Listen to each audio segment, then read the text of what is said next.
Each year, nearly 500,000 teens undergo some sort of plastic surgery. And would you believe nose jobs is one of those surgeries? And it seems that it's increasing at about 50% or more per year. Well, there are a lot of questions, of course, as a parent that you would have. Is this safe? What does it cost? Does insurance cover it? Well, Dr. Mobley is here this morning to answer a lot of those questions. Thank you for being here. Thanks for having me. All right, so if people are thinking medical terms, you know, what rhinoplasty, what is a nose job? Yeah, well, rhinoplasty is the medical term, but basically rhinoplasty or a nose job is a cosmetic operation to change the shape of the nose. We can change most features of the nose to some degree. One of the most common things we see in our teenager patients are coming in with the big humps on the bridge, and they can be sensitive to that. We can remove those humps, smooth out the profile so you have a nicer profile. But we can change the tip. We can do many different changes to the nose within some reasons. What is motivating teenagers to come to you and say, I need a nose job?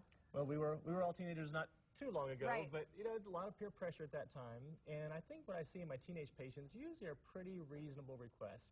People who do have these noses just don't really fit within sort of the anatomical norm, and they just want their abnormality removed so they can kind of blend in. The teenage years are so much pressure to blend in, be part of the gang. People do tease if there's any little abnormality. So a lot of times you're doing this for that, preventing the teasing, helping them blend in socially. Right. We have some pictures of some before and after pictures that you have done. So you're saying this is something, these are usually issues with the nose, not just saying, I don't have the perfect nose. This is usually something that is not really, they don't feel like is right on their face. In my teenager patients, I tend to not see this obsession with micro detail. They kind of come in with some reasonable things. It is out of sort of the norm, if there is a norm, and they just want those abnormalities corrected. What's this one right here that we're looking at? This is a woman who had a big hump on her nose. She was injured as a child, actually, in a car wreck, and caused that really impressive dorsal bump there.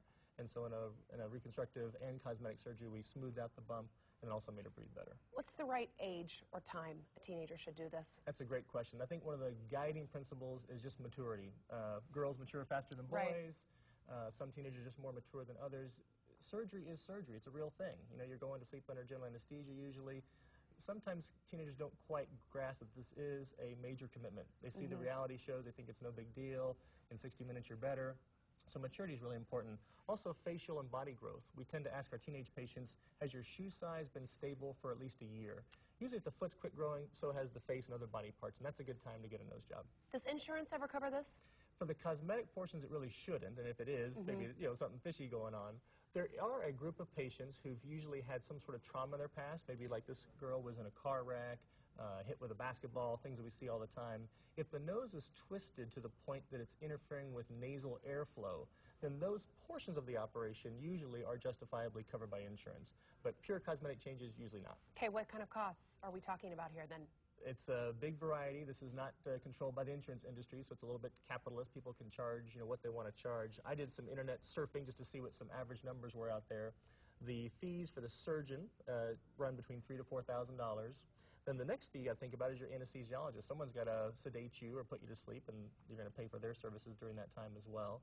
And then the facility, the center and where you're doing the surgery, whether it be an office or a hospital or a surgical center, that you're paying basically to lease that room to have your cosmetic operation done in that room. So those are the three main parts that make up a cosmetic surgery fee. Okay, so say you and your team decide to go forward with this. How do you do the research to make sure this procedure is safe and is being board certified enough? It used to be, in my opinion, now it's not, because years and years ago there were just a few boards. They had decades of history behind them, and you knew if you were an ear, nose, and throat doctor or a plastic surgeon that was, a real certification.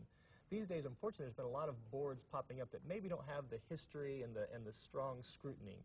So I'm trying to educate my patients to get away about asking, doctor, are you board certified, and asking a new question, what I call the golden question, doctor, do you have privileges to do a rhinoplasty in a hospital?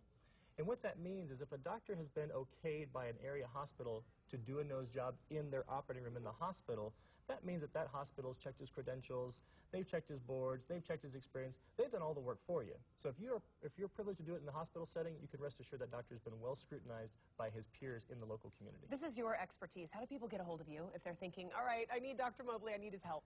I think we link through your website, and then my last name, Mobley, mobleymd.com is my website at the University of Utah. Perfect. And he is on the radio every Saturday from 1 to 2, KNRS 570 AM, always talking about important topics. And this one was a good one. I feel like this is a big time of year because of the summer. They recover in the summer. Everyone lays low and wants to get Right. it done, so they go back in September, August. No one knows they did anything. All right, well, you answered some questions for us this morning. Thanks for Thank you having so me. much, Dr. Mobley. All right, coming up next, we have some mayo cake in the kitchen. I've already had a bite. Nisha is in with Angel. It looks so good. You want this recipe.